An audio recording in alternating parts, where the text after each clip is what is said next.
All right, so remember in the last screen I went ahead and showed you to go ahead and organize your information here so that you don't get it mixed up before you start. Then you're going to start with your state just like you normally do. So I'm going to go back to the next screen. And so you're going to state your hypothesis. Remember stating that the null is P1 minus P2 equals 0. You can write it, and actually you'll see me write it this way. It just makes more sense to me. P1 equals P2. Our assumption is that they're equal from the beginning, that there isn't a difference. And so then the alternative, it says, does the data give convincing evidence of a difference? Okay, so since it uses the word difference, it doesn't indicate a direction. That's why they have not equal to in the alternative. So I write HA to be P1 is not equal to P2. As soon as I write this not equal to, I know I have a two-tailed test. Okay, so you're going to have to double your p-value. That's what you should note as soon as you see that. And they tell you where population 1 equals the true proportion of students at school 1 who did not eat breakfast, and P2 equals the true proportion of students at school 2 that did not eat breakfast. So now in our state, we have to tell them what P1 and P2 equals. And remember, you're going to state your significance level here.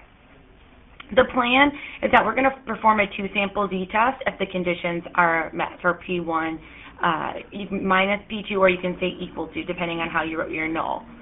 Is it random? Yes, they were both taken with a simple random sample. Normal, they're checking both n times P1 equals 19, which is bigger than 10, and n times 1 minus P1 is 61. Oh, notice it's N1, which is bigger than 10. They do the same thing for N2 and P2.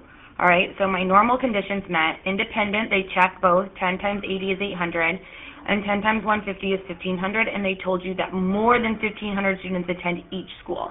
So it's fair for our independence rule to be accepted here. So now all of our conditions are checked. So remember, we're doing it for both populations now. So we're not changing what the conditions are or how we check them.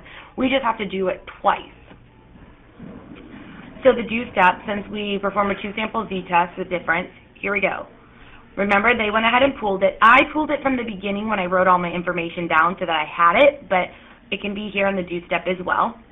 All right, so it's P hat of 1 minus P hat of 2. All right, so they actually have the decimals. That comes from, all right, remember that my P hat of 1 was this 19 out of 80, and then the P hat of 2 was the 25 or 26 out of 150. That's where they're getting these two values that they have right here, minus 0 over. Notice that this is my pooled C times 1 minus the pooled C over 80, because you have to put it over N1. But then you do the same numbers on top here over the 150, and then it gives you the test statistic. All right? Remember, you can run all this in your calculator from the beginning and make your work look like it. You just have to go in and do a two-prop z-test, because it's a two-proportion z. So once they have this value, all right, on a standard normal, all right, they have 1.17. So we want to know the probability of getting a z-score of 1.17 on either side or more extreme. So it's here. Remember that it's 2 times it. So here's this curve drawn, and they find it, 1 minus it, and then they have to multiply it. So this is the total area, 0.2420. But as soon as I get this p-value, I'm going to know that my p-value is too large. All right? So you can do it this way using the chart, or you can get in your calculator just using a standard normal once you have your z statistic. All right? So make sure you get it, and then it's greater than or equal to. So you're going to have to get the z statistic here, because you're going to have to get the value, so you can't just change the mean and the standard deviation. So you're going to do it on a standard normal, and then set area to the curve, and notice that it's doubled because it's a two-tailed test, which gives you 0.24. That means there's a 24% chance, okay, that we could get, since the p-value is 0.2420, is greater than the chosen significance level, we fail to reject Deschamps. There is not sufficient evidence to conclude that the proportion of students at the two schools who eat breakfast are different. Remember, because we couldn't reject our null. Remember what our null was, though. Our null here was that the proportion from school 1 was equal to the proportion from school 2. Since we couldn't reject it, that means we don't have evidence to prove that they differ. Okay, so you always need to refer back to what was your null hypothesis on when you reject or fail to reject. Ours was on if there was a difference, okay? So we're saying they're equal. So when we say that they're equal, we are really saying there is no difference here. All right, that's really what we have going on here.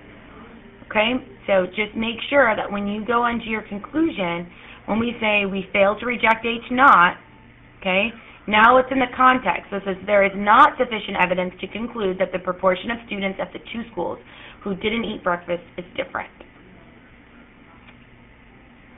And then a significance test in an experiment, and they do high levels of cholesterol in blood are associated with higher risk of heart attacks.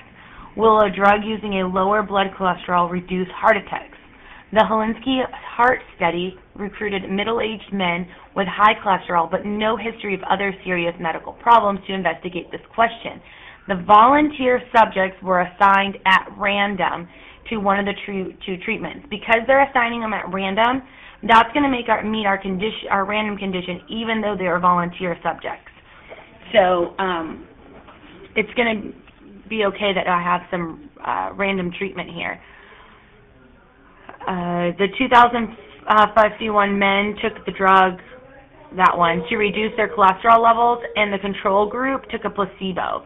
So this is the N1 and N2s.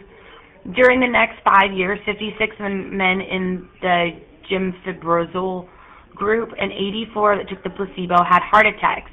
Is this an apparent benefit of this drug statistically significant? Perform a test to find out. So again, the null is that they're equal, okay? The alternative is that the people in group 2, which are the ones that took the placebo, have a higher proportion of heart attack. So that's why we're having greater than here, all right? And so when I would subtract them, if this is my bigger number, right, minus this, if there's a bigger number in my group 2, when I subtract them, I'm going to get a negative number. So that would be less than 0. This can be a little complicated to do it this way right here.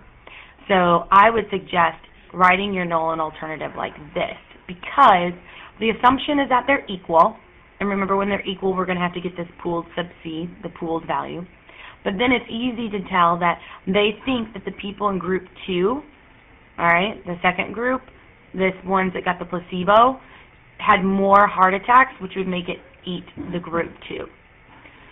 And so it's easier to write it this way. This one requires more thinking to make sure you get it right, and I think you'd get it confused.